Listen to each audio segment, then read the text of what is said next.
The year was 1986 as the gross-out craze bursted out of the seams.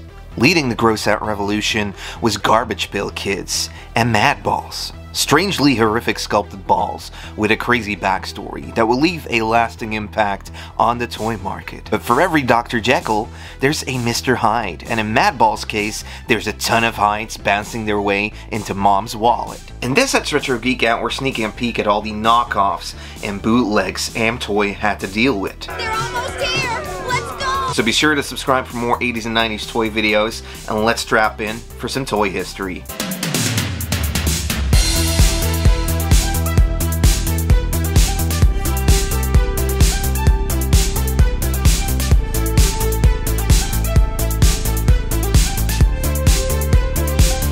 The story of Madballs starts in the unlikeliest of places, a company called American Greetings, known for their greeting cards, that also had a division called Those Characters from Cleveland. Here, they made 80s pop culture icons like Strawberry Shortcake, Care Bears, and Popples, but also dipped their toes into the gross-out market that was gaining popularity in the boy toy market thanks to their own My Pet Monster and Madballs. Gross sculpts weren't new, just think of the nutty Mads made by Marx back in the 60s. There's plenty of things you can do. But combining it with a ball so you could play with it like a game of hot potato, that's when they knew they struck gold. Yet here, it would be due to the gruesome aesthetic of the balls. And so, the AmToy designer team went to work on Madballs. Released in 1985, the first year would rake in 10 million sold units of the 8 original Madballs, enough to make it commercially viable for other companies to flesh out morbid orbs for cross-demand. Substitute Madballs came out in all themes, and often with an extra gimmick to give it their own trashy flavor. Next to the obvious bootlegs that just ripped the AmToy characters and didn't bother to make any changes to the sculpts, there were also companies taking a swing at their own gross-out emporiums. Ladder Toys, never shy for a knockoff, would create Foul Ball in 1986. Collect them all. They're the grossest off-the-wall fouls from the sandlots of Southern California, with characters like Slime Clops, Zomball, Beetle Ball, or Trunklip. The blister card was a bit more daring with a custom cutout, but in most cases, other companies just went with the same card concept as AmToy. Just take a look at Melipal's unofficial Weird Balls. You can miss, fumble, and strike out with these characters like Shrinkhead, Sewerface, or Spitball. The company would also take a stab at the Garbage Pail Kids trading card market by adding in throwaway trading cards that dogs refuse to fetch. But as we will see later in the episode, Weird Balls would also venture a bit deeper with football-shaped balls like Wormskull or Warthog. Dissatisfaction guaranteed. Ilko Toy would bring monstrous fun for all, combining the universal monsters like Dracula, the Wolfman, the Mummy, and Frankenstein's monster into the mix. The famous monsters from all your favorite horror movies. I bid you welcome. 1986 also brought us Freak Balls made by 4-Star. They're gross, they're great.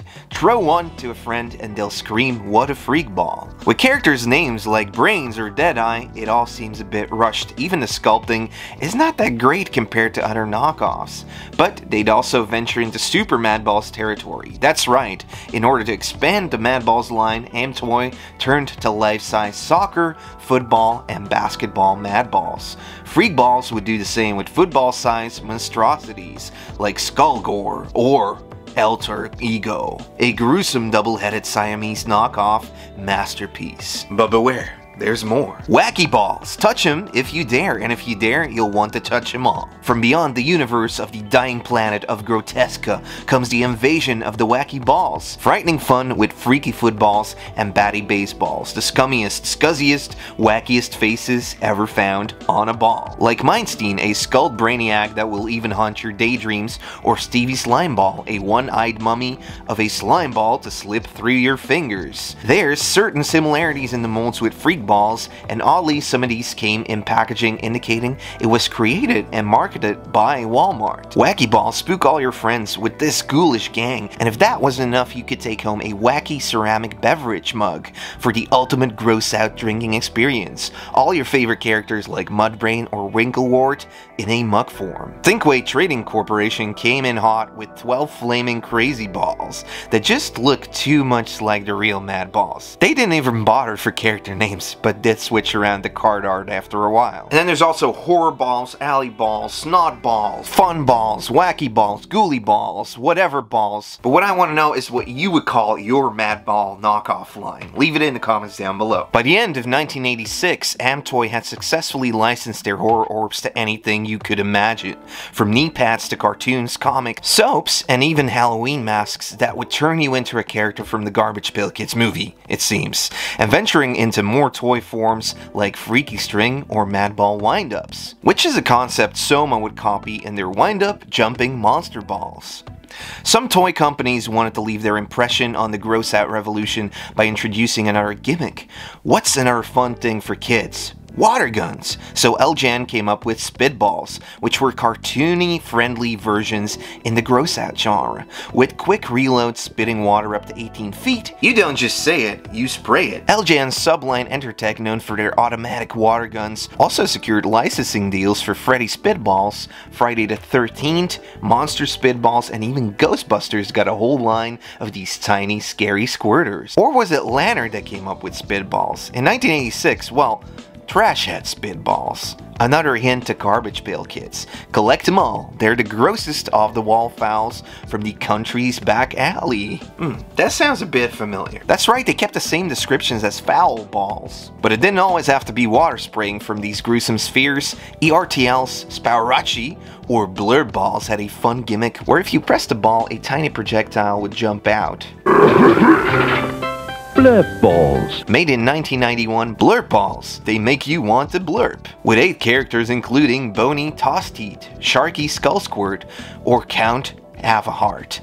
These are some amazing sculpts and exquisite color schemes. But you know, what about adding a little hair into the mix? With Hairy Hurlers, made in 1992 by Kadeco, the hairy balls that you hurl thanks to 9 inches of hair. 6 crazy characters with wild locks of outrageous hair. Dandruff, Moldy Locks, Doc Hairline Fracture, and other character names would have the kids want to collect them all. Flying Screamers added in a squeaky gimmick. As you threw them, you could hear them scream on impact. 1994 brought these colorful characters going through some very unfortunate events, like Lungs Louie or Whack-It Whiner. Deadheads had slime on the inside, but enough about these substitute goods. What about the other cross demand? What about complementary goods? Mal Appel went all in on the Madball craze, copying everything AmToy did and going beyond. For Super Balls, they had their own Weird Ball, Football, Spitball, Punt, and Grunt, amongst others, but also a character called Yumongasaki, a snotty soccer ball that is just the best thing to come out of the Weird Ball toy line. It came wrapped in plastic but was indicated by a sticker on the plastic that it was a weird ball. But why stay big? Let's make some muscle men, which they called mini coleptums. The Weird Ball characters would also be produced in full body form in PVC, like Bonehead, Sludgehead, or Spitball Louie Jr. here. And then there's the Grunt Team, the best thing ever made. Yes! The Grunt Team stands for Gruesome, Repulsive, Ugly, Nasty, Terrible Team, so you know you're in for a treat. These were action figures somewhat swinging into the wrestler toy market, as well as the Madballs head poppers that came popping up in 1986. The Grunt Team has 6 Weird Ball favorites turned into articulated, gross-out action figures. But what about the toy opportunities that AmToy hadn't seen themselves yet? Roundhill Industries saw a gap in the Madball market. Kids needed bodies to display their Madballs on, so they created creepy Bods and weren't making any excuses to match up with the Madballs by going for the same logo style, color scheme, and even attaching the already existing Madballs colors to their creepy bodies. These were nicely sculpted, non-articulated pieces of plastic that would balance your favorite horror balls, calling out the complementary nature by even naming them.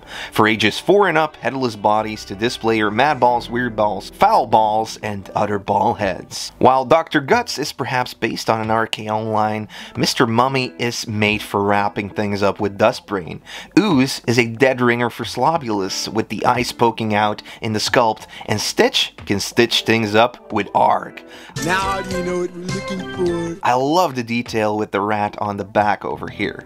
This has got to be some of the best third-party Madball product out there. A perfect addition for any gross-out fan.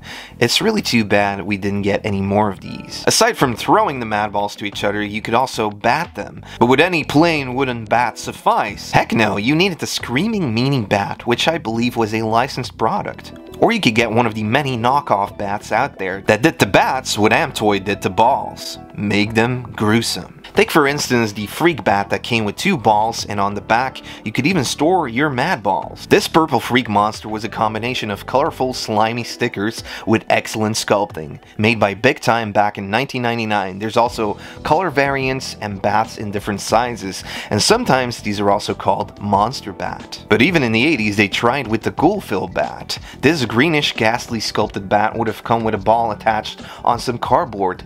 There had been bat decorations like this in the past, but none were ghoulishly disgusting decorations like the Ghoulieville Bat. Worms crawling through the sculpt and skeleton fingers sculpted for a better grip make this one of the coolest toys out there. And then lastly, another 1986 release, which was by Axelon, who created Rude Ralph, a totally gross head with orange hair that when you yanked Ralph's eyeball would make rude noises. An eyeball? Now that's the way to make a pull-string toy. That was totally disgusting. Can your parents deal with Rude Ralph wretchedness? Will your teachers and neighbors be totally grossed out? Is Ralph too rude for you as he makes burp, fart, and vomit sounds? Guess we're gonna have to buy one to find out. The Madball formula is definitely here to stay, with 90s toy lines making it part of their rollout. Just look at the TMNT Sport Balls or Tales from the Crypt Keeper taking on the toy application amongst their official lines. It's just too bad that AmToy couldn't replicate their 10 million units sold in the first year's success. The line was already cancelling announced Series 2 head poppers and other products they announced in the 1987 Toy Fair catalog, as you can see in Toy History episode 51. Perhaps it was the oversaturation of the craze in 1986 that there just wasn't enough demand for it. Parents who put their concerns on paper in the form of a petition. Now Madballs and knockoffs have made their comebacks in subsequent years, and they will keep on being produced. They've become a must-have for new brands to connect to nostalgia, while still having the playability for a modern kid and an 80s kid can have just as much fun. When hunting for these toys at conventions, you're bound to find some type of Madball influence on the vendor floor. Hopefully you enjoyed this deep dive on the Madballs knockoff galaxy. Be sure to subscribe for more toy history videos. A big thanks goes out to Mr. Dan Plastic and James from Earth for the help on this episode. Follow me on my socials, and if you'd like to support the channel even more, then definitely leave a thumbs up on the video or support us on Patreon or through the YouTube memberships. Have a happy and horrific Halloween, and until we meet again, which is next week in a new video. Bye!